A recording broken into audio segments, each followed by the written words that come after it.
Certes, vous entendrez parler de l'Union africaine. Oui, elle existe. Mais quel est l'effet de l'Union africaine en réalité?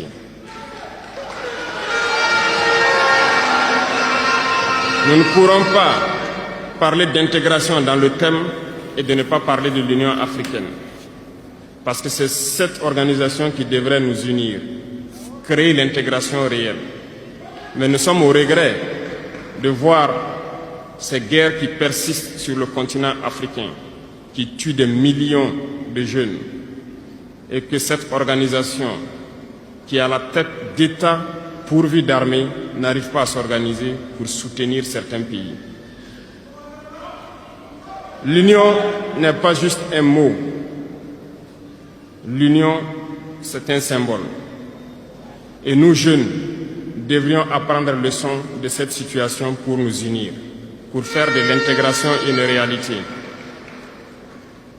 J'ai été désagréablement surpris lorsque l'Éthiopie, qui abrite donc le siège de l'Union africaine, vivait un conflit, et quand j'ai vu le Premier ministre se mettre en treillis et annoncer fermer l'université à Addis Abeba pour faire face à la menace, je n'ai pas vu l'action de l'Union africaine pour protéger ses sièges. Les États occidentaux, pour la plupart, voyaient Addis Abeba tomber, ont plié bagages et partir. L'Éthiopie s'est battue, a trouvé une solution interne et vit plus ou moins en paix aujourd'hui. Les enfants du Congo meurent depuis des années. Plusieurs autres conflits, tels au Soudan, existent sur le continent. Nous aurions aimé voir l'Union africaine générer les forces et toutes les stratégies nécessaires pour soutenir ces États pour qu'ils puissent retrouver la paix. Nous ne viendrons même pas parler de nous ici au Sahel.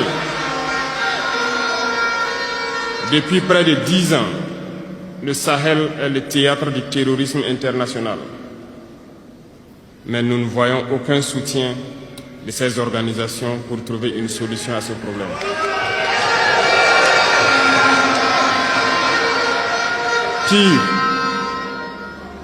Pire, il y a quelques jours de cela, un pays étranger à l'Afrique a annoncé ouvertement avoir soutenu et participé à une attaque lâche, terroriste et barbare contre des forces de notre confédération à Tinzaouaten.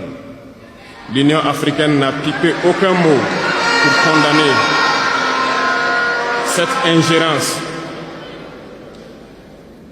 L'Union africaine n'a pipé aucun mot pour condamner cette ingérence d'un État extérieur à l'Afrique dans les affaires internes de nos États.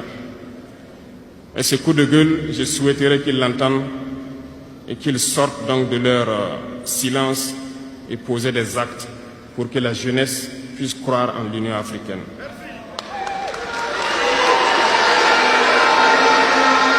Il nous faut nous unir. Il nous faut nous unir et la seule manière de s'unir, c'est de se parler, de se comprendre et de pouvoir donc asseoir les bases de cette unité-là. Et jeunes, laissez-moi vous dire que pour s'unir, il y a 3 mots, 3 grands vices qu'il faut bannir de nos comportements et de notre vie. Je parle de la lâcheté, la traîtrise et l'incompétence.